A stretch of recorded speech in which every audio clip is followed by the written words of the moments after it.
I'm going to go through how to UV map this little guy. Shouldn't be too bad as he's pretty low resolution and pretty standard, kind of basic 2 arms, 2 legs with a little bit of clothing on him.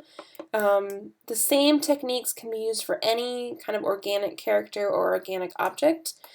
The biggest thing to keep in mind is just where are you going to hide your seams when you do UV mapping. With hard surface, it's a bit easier to find a seam, a bit more natural to find a seam, whereas organic, we really want it to be all one seamless result, which just isn't possible right now, especially with Maya. You have to have seams somewhere. So to do this, we're just going to have the UV editor open the entire time. So UV editor.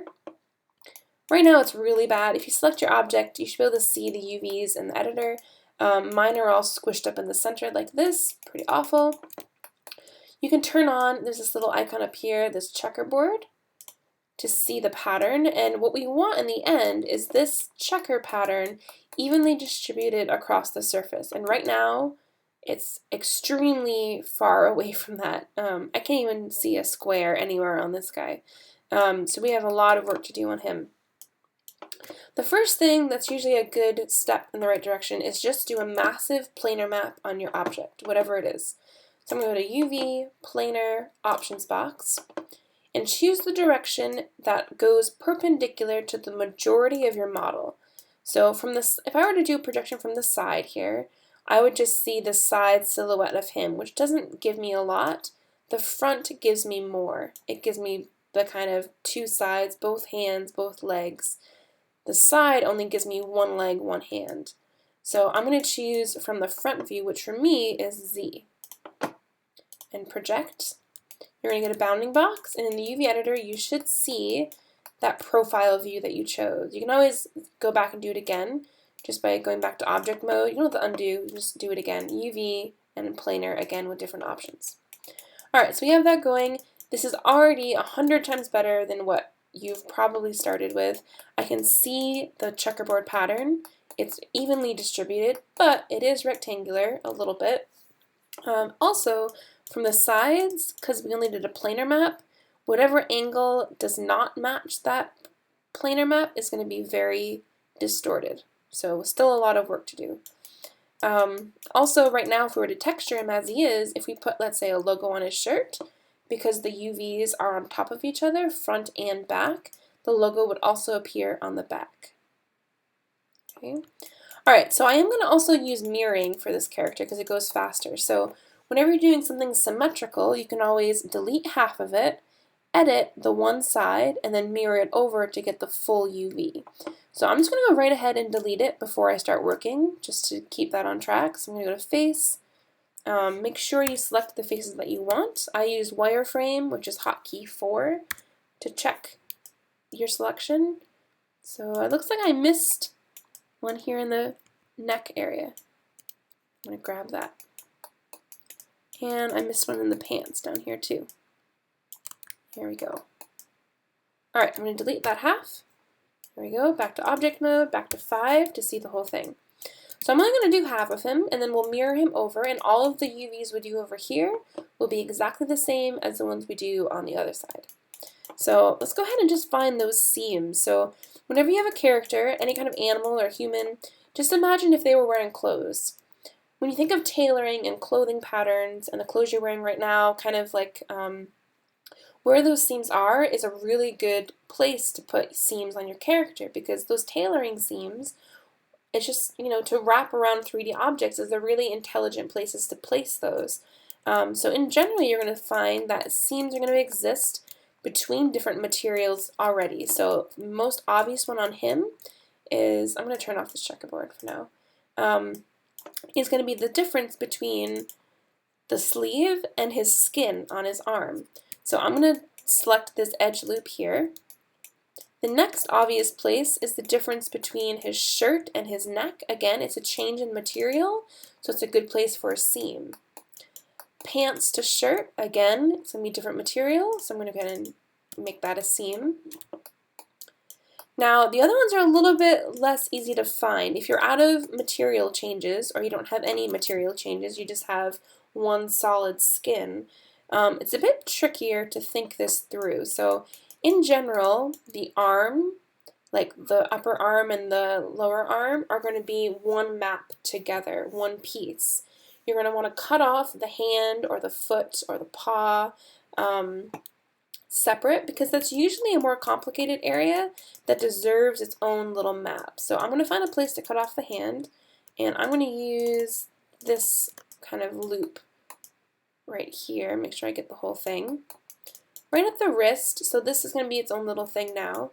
The arm, the forearm here, is its own piece from the wrist to where the sleeve was. And again, if yours goes all the way up to the shoulder, that's fine. This whole arm could be one piece. The head, we're going to leave that till last. That's okay for now. The shirt is a bit more complicated. If you think of, like, this is a t-shirt, so I'll just use that as an example. Like, where are the seams on a t-shirt? There's usually one around the sleeve to connect to the body, kind of like it would be this ring here. There would be, I'm not going to use that one actually in this character, but there'd be one on the shoulder, which is actually, in general, you're going to want to cut on the side line center of your character. So I am going to use this upper shoulder line, which is very carefully here, this line here. Okay, I'm going to use that as a seam because that's going to cut from the front to the back in a very nice way. And then down the side, same thing. I want to cut, I'm continuing that shoulder line, skipping the arm, and going down to cut down the side torso of the character.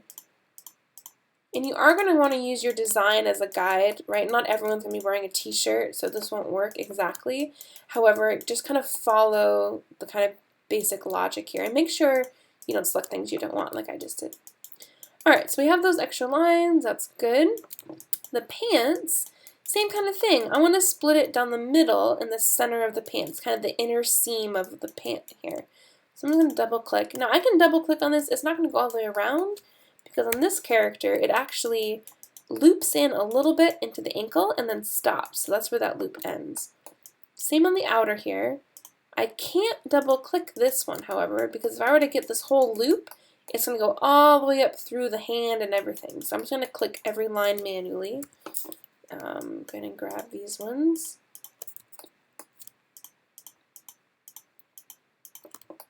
All the way up the side of the character.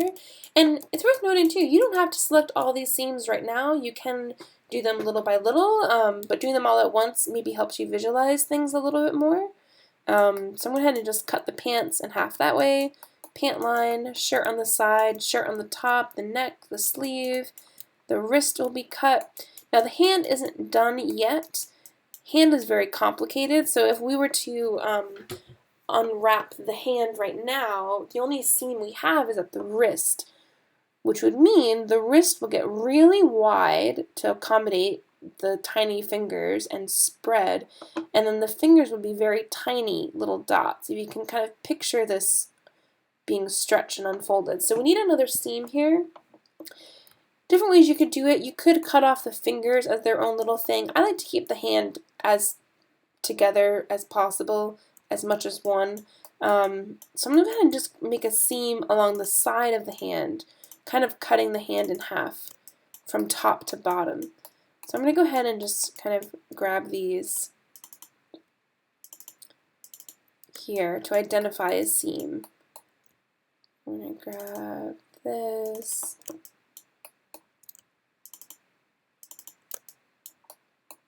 And a little bit more complicated to select because there's more edges in here, but grab these guys.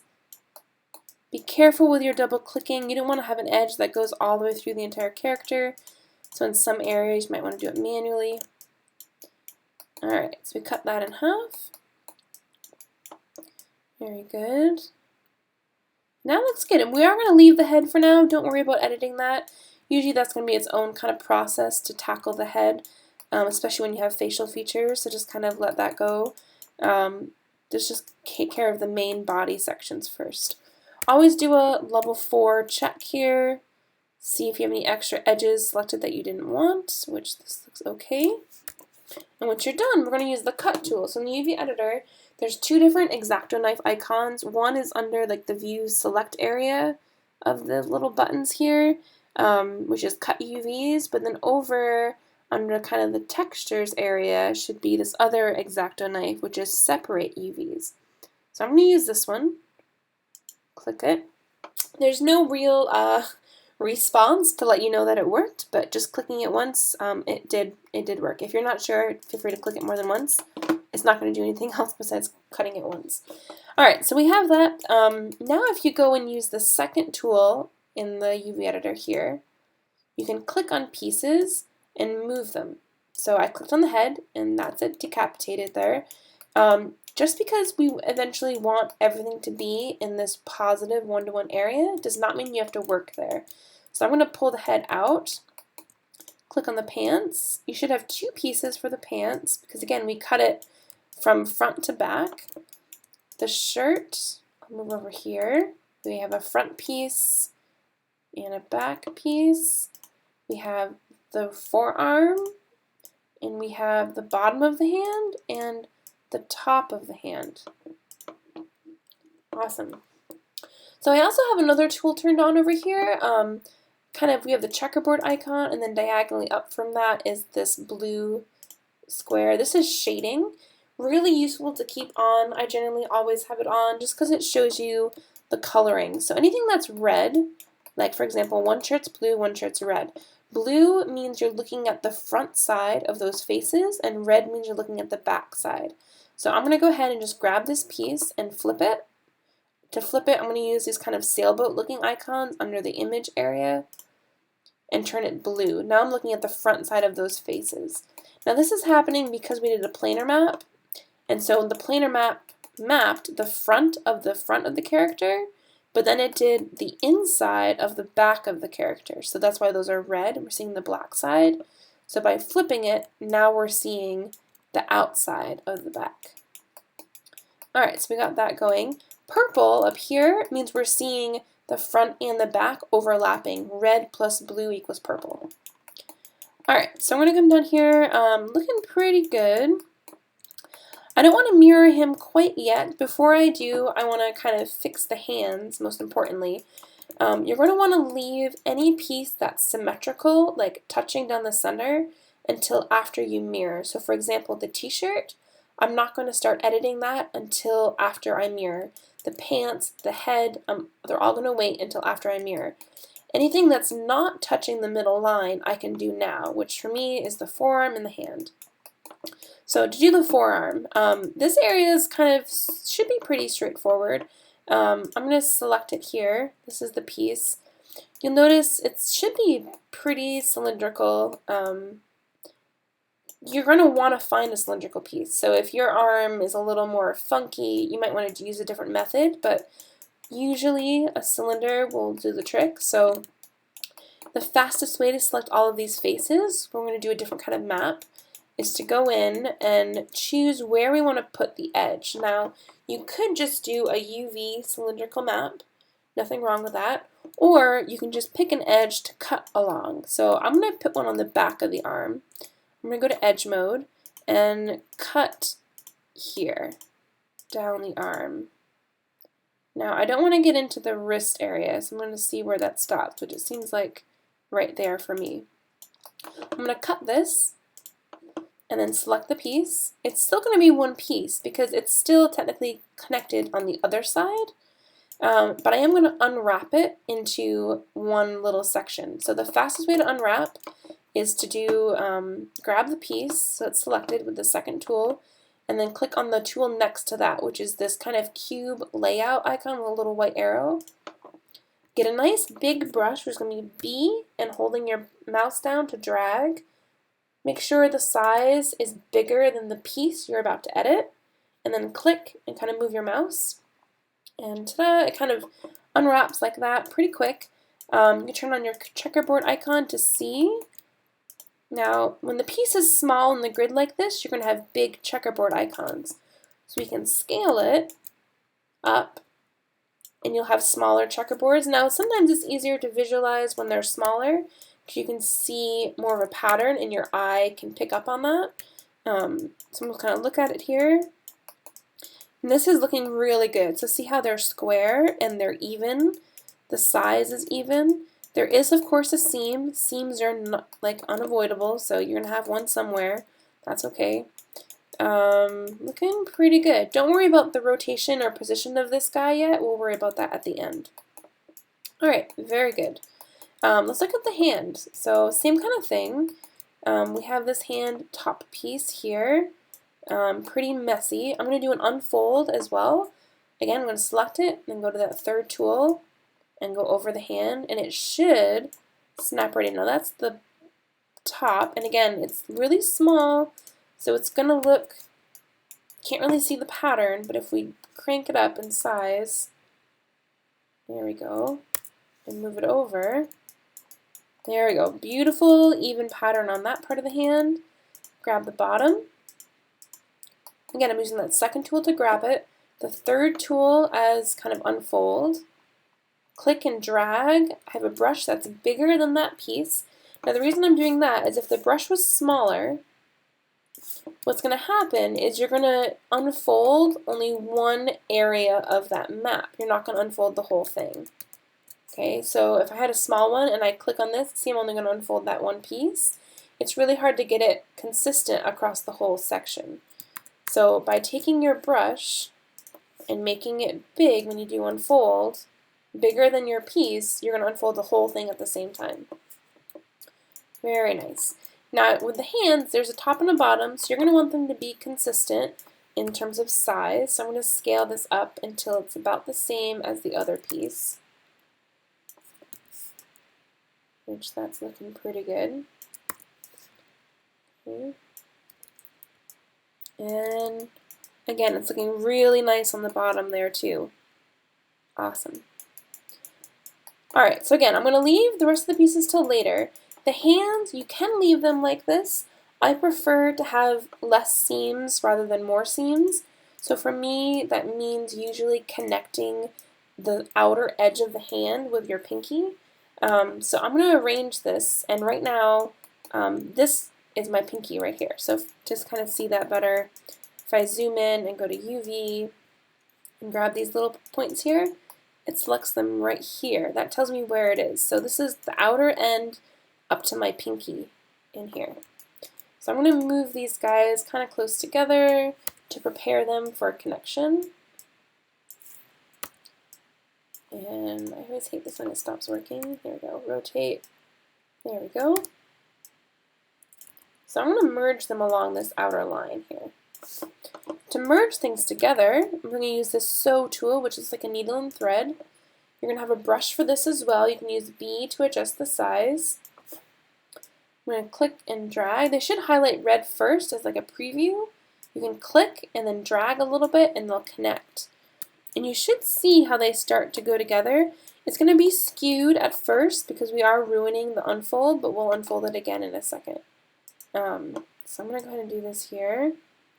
Now how far up you go is up to you on your design, but I don't want to go too far to the tip of the finger because my fingers do taper in. So for example, if I were to go too far on him, see how these are really starting to stretch quite a lot. If you go too far, it's going to start folding back on itself. So I'm going to step back until before I connected the tip of the finger and stop kind of around this edge. I don't want to go any further than that because again it starts to taper in up here. Alright, so now that that's connected, it looks really funny, but we'll grab the whole thing, unfold, nice big brush, run over the whole thing, and oh, that looks so much better. Look at the side of the hand now. So it's all one piece, and then it splits right here at the tip of the finger, which you can barely tell, and you can hide that with texturing. Very good. Now, depending on what you have, like if you wanted like a particular design around a finger or like a particular scar somewhere, you're going to want to make sure wherever that area is that it's a solid, flawless piece. So you could put the seam somewhere else, like maybe down the center of the middle finger or something. It all depends on what you want your texture to look like, okay? Where your seams can't be and where they should be. So I'm going to just bring that down a little bit. Alright, so that half of the character is done. Again, I'm not going to worry about anything that crosses the center line because I want those to be one piece, like the entire front of the shirt to be one piece. So I'm going to go ahead and mirror him now. I'm going to go to Mesh, Mirror Geometry, choose the right direction, positive X, mirror.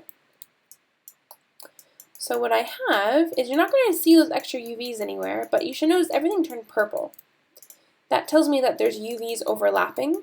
So I'm going to come in here and grab a piece, and it should be underneath the other one. So there it is. There, same with this. They're underneath. The pants are underneath. The shirt and the head. Okay, so we don't have a lot left to do actually. It's pretty close to done. What I want to do is connect the sides of the front of the shirt and connect the two backs together. So just identify where the front is. This is the back right shirt, and this is the front right shirt. This is the back left, and see it's backwards. I'm going to flip it, and then I can put it next to this other one, which they should line up pretty perfectly. And then take the front, flip, and move it right next to it. If you can't get things to move, just keep hitting W to refresh the move tool in the UV editor and then move it. Generally you're going to select the second tool first and then click and then hit W, and then you can do it if it doesn't let you the first time. Alright, so even though they're close together, they're not actually connected yet. We got to sew it. Go to my sew tool here and just go down the middle. Those are now connected. Same with the top. Those are now connected. You can double check by clicking with your second tool and then clicking once and dragging around. It should move as one piece. So now I have a front and back shirt. Same with the pants. I'm going to see this is the back left, which is backwards, and the back right. Those two go together. And then we have the front right and the front left. There we go. Okay, now again, I'm going to sew them together. So I'm going to grab my needle and thread, run over that seam, and same over here, run over this, and we're good to go. Now these forearms are obviously going to stay separate because they're not touching. The hands are separate pieces. The head, I'm going to sew those together. So I'm going to just see we have the left side and the right side. So I'm going to flip one of these and move it to make this one piece again. And again, we'll edit this after we do the rest of the body. So I'm going to just sew this back together down the center of the head. Should be one solid piece. There we go. Alright, so this is what we have right now. Not too bad. Now, it might seem like it's done. However, if we turn on checkerboard, we still have stretching on the side of the shirt and the pants. That's because we haven't unfolded them yet. We've only attached and reattached and arranged it a little bit. We haven't done any real editing. So again, I'm just going to grab the front of the shirt and use my unfold tool, nice big brush, and go over the whole thing. And then turn on checkerboard. I'm just going to move this over so you can kind of see it with one piece.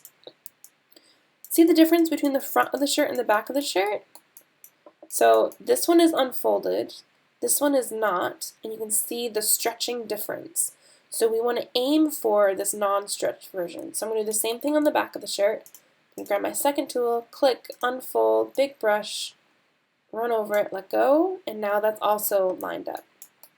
Go down to the same with the pants, grab it, unfold, perfect, grab, unfold, good. So you can see the pants there as well. There's no more stretching, very nice. Okay. That's looking pretty good. Let's go ahead and jump to the head real quick while we're still kind of going through this. The front is doing okay, it could be worse. A good place to cut a face, so you could cut a head. You're going to want to leave the area with facial features alone. You want no seams in that area, like over the eyes, the mouth. However, you can cut usually in other kind of inconspicuous spots, such as up the back of the head, or if this is an animal, it'd be like on their upper neck and between their ears, that kind of area. You can also start cutting down along the temples, or like hide things around the ears. Places where you're not so worried about possible seams. So on this character, I'm going to go up the back of his head, grab my edge tool here, and grab edge up. And by back of the head, I mean don't go all the way around, just go up to like the forehead area. So I'm going to come to about this top center of his head, like that. You can also start cutting down the temples. So for him, I'm going to start cutting down a little bit this way on either side. And just kind of start with that. So I'm going to cut, select it. And you can always see at any time what it looks like by selecting it, unfolding it, and seeing what you're left with. Now, somewhere there's an edge I didn't select. See how there's making a hole? That should be split there. So let me go see where that's happening, which I have a feeling it's a tiny little face in here. Let me just double check. Edge, edge, up this way. Nope, I missed it on the top of the head, not the bottom. Right here, this is the one I missed. So whenever you don't select everything, it is going to kind of show you that error. So I'm going to cut, select, unfold again. There we go, much better. So the goal is to keep the front center where all of your facial features will be or are nice and straight and level. So on this character, that area is right kind of in this general region. I want to maintain as nice as I possibly can, right? So in the UV map, I'm looking for nice square faces that line up really well. If there's a lot of stretching, I can keep cutting down the temple to reduce the stretching, or worst case scenario, cut up from the neck to split down there as well. But I'm pretty happy with this. If you wanted to cut on the neck, you could. You could maybe take the kind of, not the exact side, but maybe a little bit more front, some of these going up. And try to always do it symmetrically. So if you do it on one side of the neck, do it on the other as well. So I'm going to take those three and cut, just to kind of show you different results here. You can grab it, unfold, and things will start to like react a little bit differently to kind of avoid stretching. I preferred it connected, but however you want to do it. The last step here with UV editing is kind of get everything back into that one-to-one square, which is, for me, this one right here. So a good tool to help you do that is polygons, and then layout, options. I'm just going to do a quick reset. Single, multiple, make sure you have your character selected too. So I'm going to go object mode, grab them, and then do it. No prescale, flip reverse, anything that's red will turn blue. Into region, good default. Scale mode, uniform. I don't want them to distort these pieces because I've scaled them to the right ratio already. Rotate, it's going to let them kind of rotate in different directions. I like to choose free at first. If you already have them oriented in the way you want, like you have the pants level and the shirt level, you might want to choose none. But if things are still kind of random like mine, I like to choose free and let Maya kind of try it first. Preset, I'm going to do a little bit bigger map, 1024. Full square, and say layout. So the one good thing is it quickly gets it all into one area. The bad thing is it usually doesn't help you prioritize different areas. So for example, right now, these big pieces, those are my forearms. And really, they're not important. The most important part right now for me is the shirt and the face. The shirt is tiny, and the face is also pretty small compared to the forearm. So usually the default layout doesn't really do much for you other than getting things a little bit lined up. So I'm going to do a little bit of rearranging. So first change is going to be the shirt. which is also looks a little weird right now. So, whoops, grab him, grab my second tool here, grab my shirt. If you make a change, like scaling or something, make sure you do it to both pieces, not just one.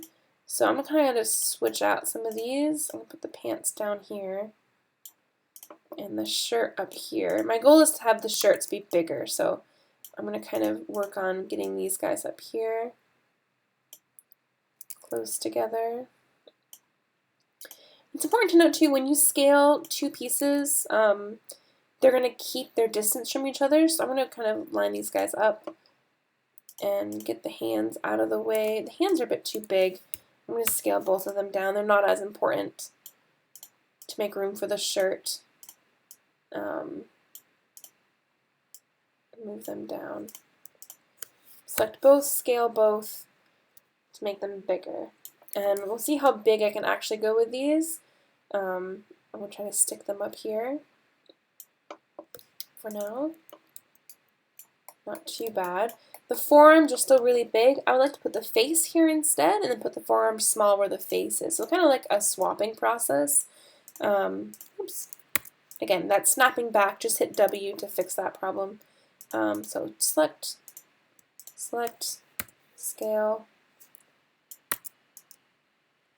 and I'll probably just rotate them around as well. Let them stay over here. And make things as big as you can. If you have more room, then make use of it. So any empty area is just wasted space on your map. Remember that their area represents pixels, so the bigger they are, the more pixels they get.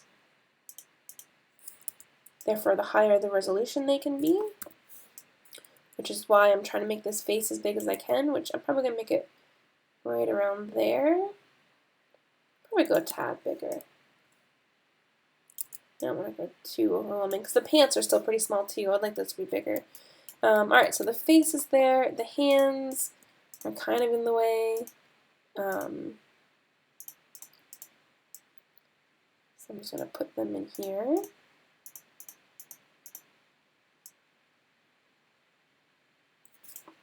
And it's okay to do more of an angled rotate, whatever fits. Again, you want to optimize how much room there is. Alright, the pants are still pretty small. I would like those to be bigger. So I think I'm just going to grab both of them, see what I can get.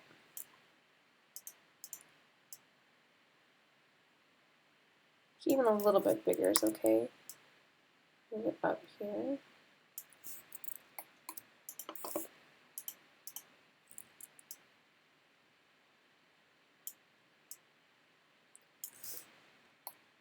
And the forearms, I don't want them to overlap. If anything overlaps, they're going to share the same texture in the end, which I don't want for the forearms, so I can always shrink them down again. And I'm pretty okay with this, so things are pretty well laid out. You're going to want to keep it kind of organized, but this looks pretty good. You can always do the checkerboard test. Oops, leave that open so you can see the checkerboard. And again, things should be nice and even. There shouldn't be any stretching. There will be seams. It's unavoidable. But again, you can kind of hide that with texturing. But things look pretty good. We'll kind of leave it at that. All of those UV edits are going to be in your history. So when you're done, you are going to want to do an edit, delete by type history operation to clear all that before you save your file.